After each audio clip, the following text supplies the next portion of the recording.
Hey guys, what's going on? This is DJ Echo of Echo Entertainment, and you are in the element with Tanisha Castellanos. That's me. We'll be right back.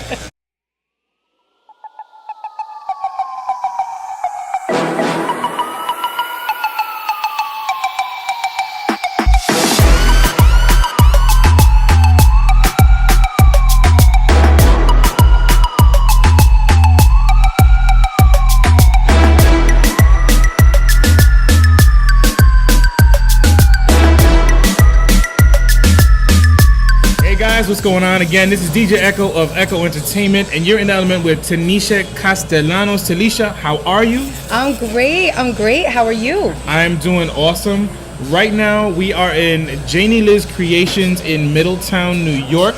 Listen, we've done interviews in cars, in limos, in restaurants, so why not do it right in a nail salon?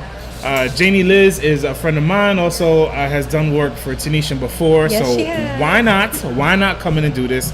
So Tanisha, how are you? I'm great. I'm even better that I'm getting my nails done. You know what I'm saying? Getting interviewed. This is like a double blessing. This is awesome.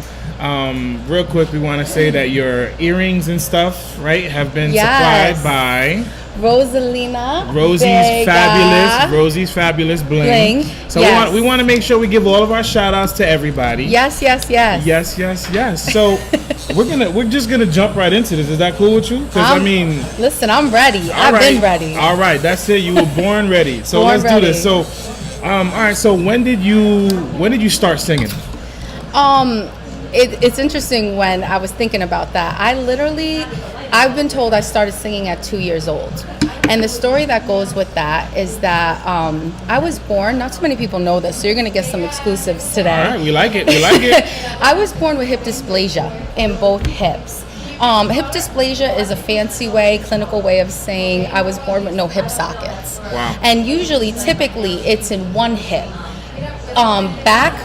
When I was born, that was uncommon to not just to see that, but to see it in both. Right. So that means it skips 2 to 3 generations, and both of my parents were gene carriers for it. Gotcha. With all of that being said, they thought I was going to be wheelchair bound. They told my parents I would never walk. They suggested that they even put me in a group home, because that's what they did then. If you were disabled or they thought you were, mentally disabled, that's what they did. So honestly, by the grace of God, my parents hooked up with an awesome orthopedic, Dr. Vircadelli, who worked out of Westchester Medical, who's retired now, who is an angel, very well-known surgeon. He worked pro bono on my condition because he had a daughter my age, and he was just so moved by my parents' story and me. So all of that to say, I spent a lot of time in the hospital with a combined number of 8 surgeries on both hips, giving me hip sockets so I could walk. I was in a lower body cast for 2.5 years, literally body cast of stirrups and all. When you think of Forrest Gump, that was me. And I'm just really thankful that during that time, the story goes, my father got me a little keyboard, one of those little kid keyboards. And he said that I would, be watching cartoons and I would start playing the keyboard. And he calls my mom Bae. He's been doing that before it was popular. Gotcha. And he was like, Bae, she's playing what they play on the TV, And she was like, yeah. And she said she didn't take it seriously till she started hearing it. So they said I used to make up songs. I used to entertain the nurses, the doctors, and that's the story goes. That's when I started singing that early. Wow. So it became almost like a part of a circumstance. Like it was because of the situation that you were in that you were directed in that way. I'm sure you have a voice. You have a voice. I've heard you sing before, so I'm sure you probably would have gone into singing at some point. Right. But you were kind of directed into this way. When did it become more than okay? I can sing, or because we all know our parents. Oh my God, you sound beautiful, and we all know that once no one else thinks that. You know what I'm saying? It's always our parents that are, oh, you sound great. So when was it like official for you? Like, wow, I really do have a voice. I want to pursue this? I sang, like I said, joking around, kidding around, growing up.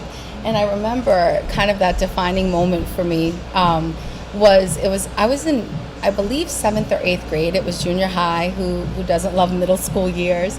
And I remember I went to my music teacher because she was doing tryouts for like show choir or some kind of special choir. And I'll never forget, she said to me, she really hadn't heard me sing.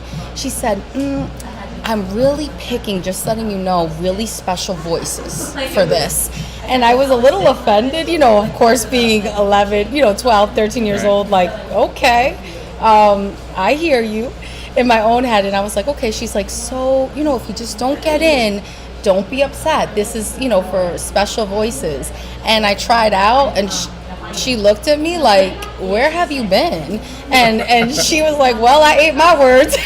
And I actually wound up getting like the solo for that special piece she was talking about. And I think for me, that's when it clicked, like, I'm not just a shower singer. Mm-hmm. I can actually like sing, and this could be something. So that's how that all happened. Okay. Who were some of your influence once you said, oh wow, I do have a voice, this is something that I do want to take seriously? Who are some of the influences that kind of, okay, I want to sing like that person, or I want to sound like that person, or I like that person's story? Who are some of your influences singing wise growing up? Oh wow, I can appreciate and like every genre of music. Mm-hmm. My mom's family are like, they're in entertainment and do a lot of things behind the scenes, in front of the scenes. And I remember they used to play like Mary J. Blige for me, while my parents were like pushing like Christian worship, which I absolutely love. Let me say that. I was also like, ooh, I like Biggie, I like Mary. And I think that's when I really started to feel music in a different way.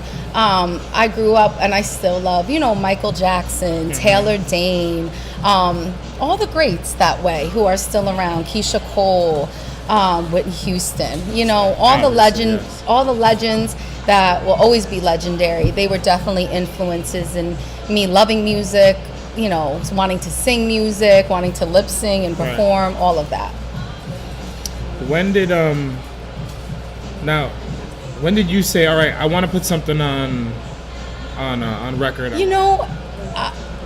To truth be told, I really believe that when you're purposed, and it's good to advertise. Let me put that out there. It's good to tag your friends. It's good to have them support.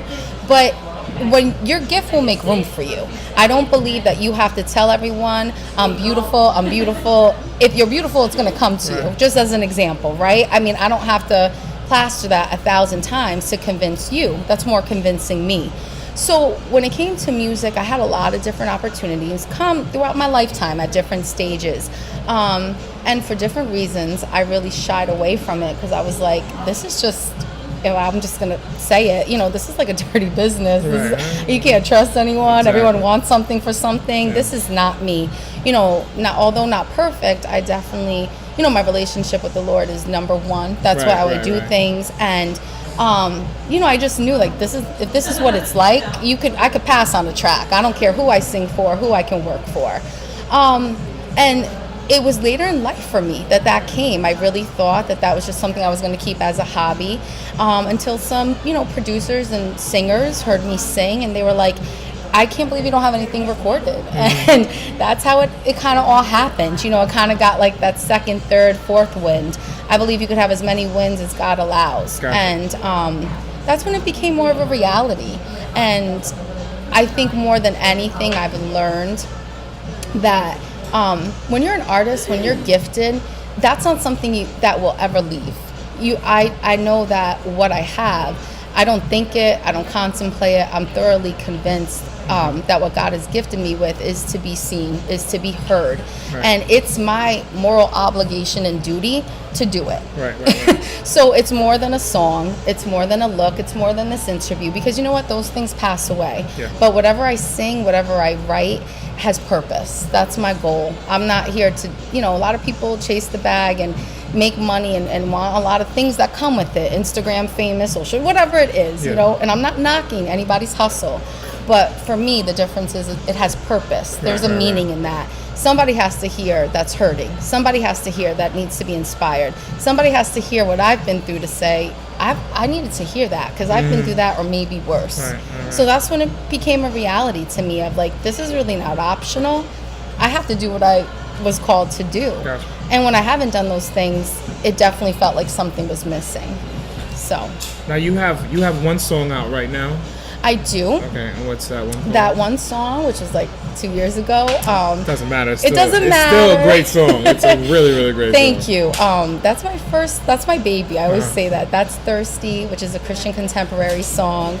And that's the one song I have as of right now on, iTunes, Spotify, all that good stuff. Gotcha. Yeah, and we're working on a rendition of that, acoustic version. So lots we did with that. Gotcha. Now, can you go a little bit into Thirsty, the song itself? What was your mindset? What were you trying to relay from that? Because you talked about wanting to inspire. We all know, especially I've done Christian music myself. Right. And as much as the music you put out there is for other people, it ministers to you first. So that song, what was it ministering to you about? That song was written for me. And it came at a real interesting time because it talks about a crossroad. That's how I saw it. Like, the lyrics, I will cross the ocean just to find you, and fill me up. Like, and for me, the way I interpreted that was that I think for a long time, I was trying to fill myself with a lot of other things, and not all things bad. Whether it was career, whether it was accolades, whether it was that guy, that career, that moment, that scenario, that plug, whatever. But it doesn't fill you. Those things are very temporary. And what I love about Thirsty, it talks about letting the Lord fill you, because we really know that he's the water, that we won't thirst again once we taste him. Really. And I'm not talking about church. I'm not talking about service, religion, or church culture. I'm talking about a real relationship. And when I sing that song or even think about it, that's how I interpret it. And that's why it was special to me, and it still is. All right, so what we're going to do now is we're going to cut away from the interview, and we want to play a little bit of your song. Awesome. And kind of let people know what it is and make sure that they know how awesome the track is. Again, you can purchase this. You can purchase it on iTunes. You can find it on Spotify. And we hope you guys like it. So if you want to introduce your song. Yes, this is Thirsty by Tanisha Castellanos. All right, we'll be right back, y'all.